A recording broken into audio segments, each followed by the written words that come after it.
Okay, so here we have a Bernoulli equation problem that asks us to find a few things.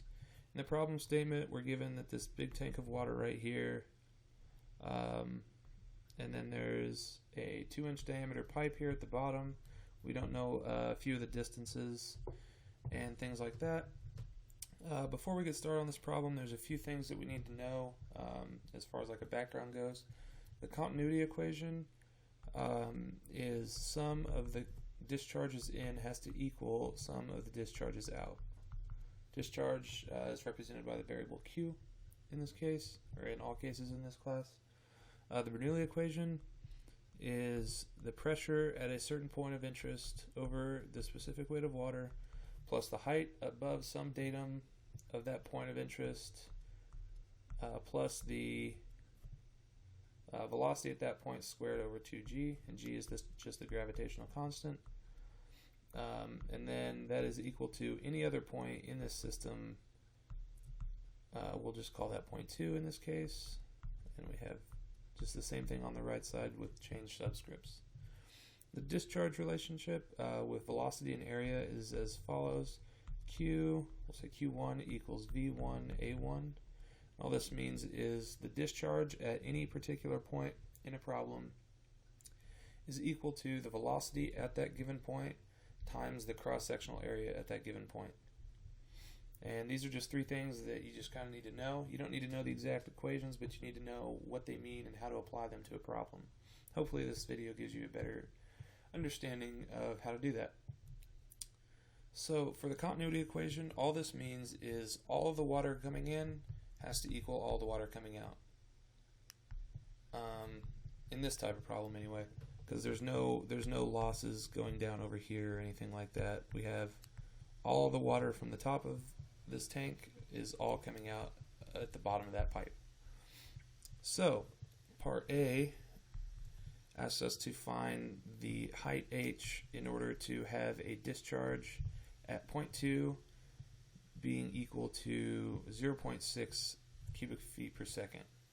So in order to do this, we use the discharge relationship, which I've just outlined right here, and we can rearrange that as V2 equals Q2 over A2, and Q2 is given in the problem as 0.60, and then the area is the cross-sectional area of this pipe right here,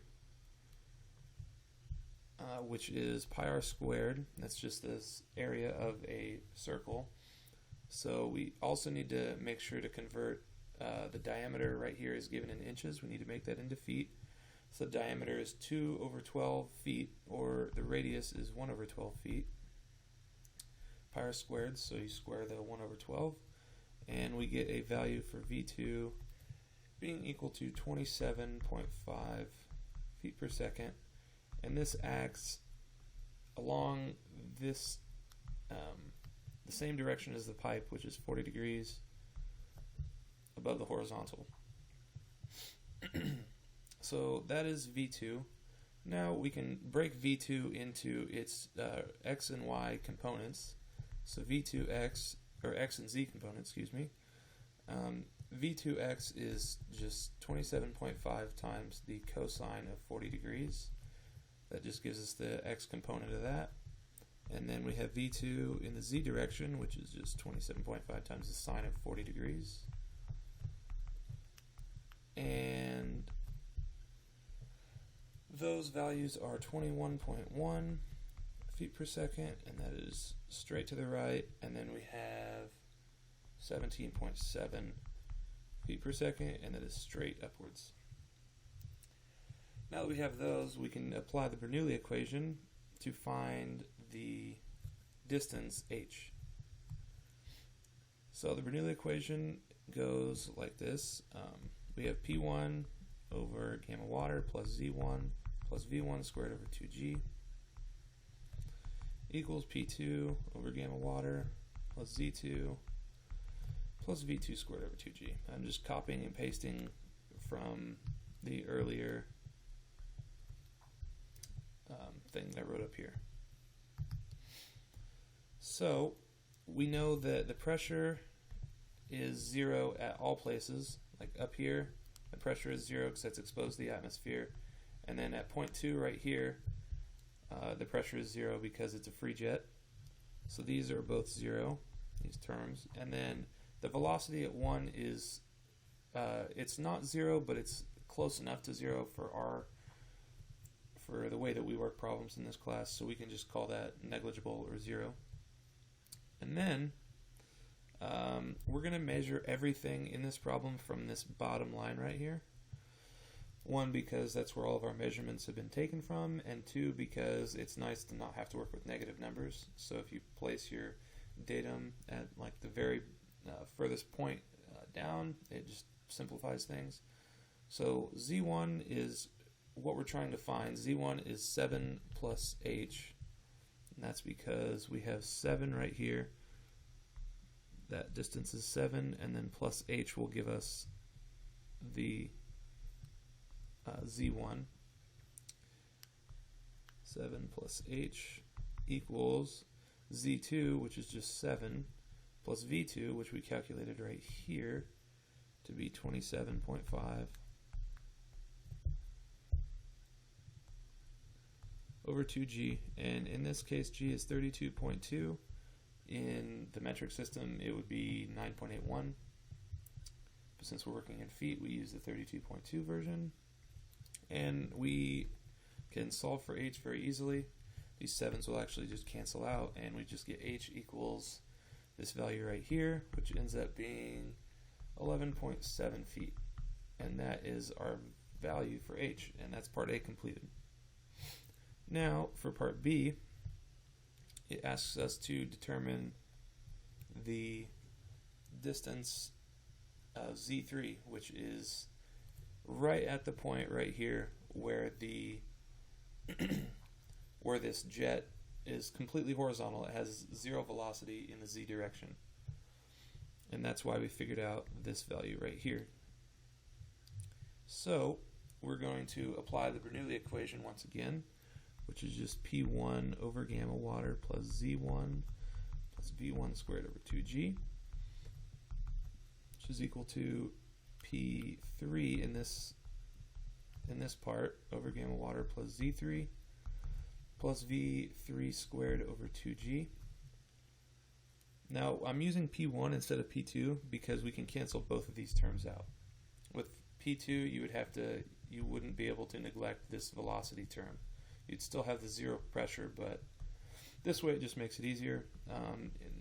Again, at 3, it's still a free jet, so the pressure is 0. We know Z1, which is 7 plus 11.7, which we found in the first part of this problem. Z3 is just what we want to know. That's the final answer to this problem. Now, for V3, that's actually just going to be this value right here, the 21.1 feet per second. And the reason is the velocity of this jet when it's going across this line right here, it's going all the way over, the x component of the velocity is not changing because it's not accelerating in the x direction whatsoever. It's accelerating in the z direction due to the force of gravity, which is why it starts to mellow out and then it'll start to curve down very steeply. It makes sense if you think about it. Just this is something you just kind of have to know. So the velocity at 3 is going to be equal to the velocity, we'll say this can be equated to the velocity at 2 in the x direction.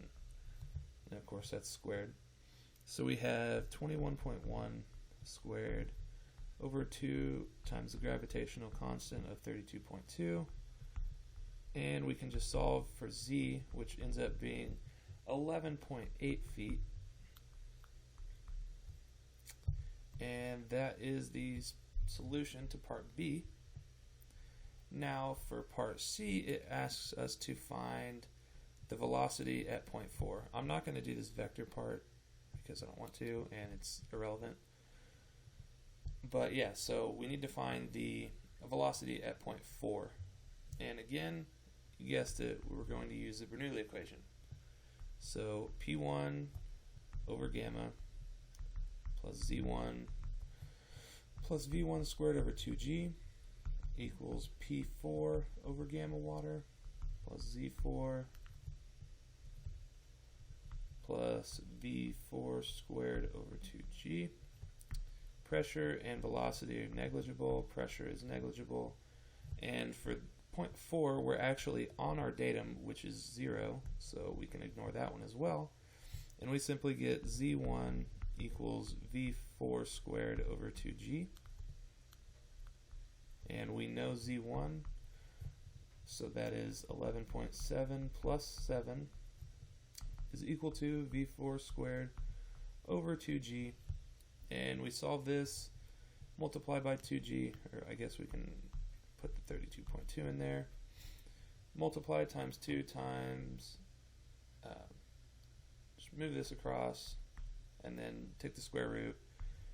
And we get the velocity at 4 is equal to 34.7 feet per second in some direction that way. And that's good enough for this class. So yeah, that is the answer to part C. Hopefully this helped. Some things to note is make sure when you're doing these diameters, they're almost always going to be given in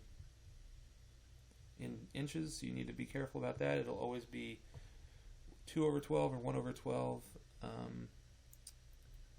Yeah, at this point that we're asked at part 3, just make sure that you say that the velocity in the z direction, in this direction right here, in that direction, is going to be 0, which means all of the velocity in the x direction coming out of here is going to be transferred to here.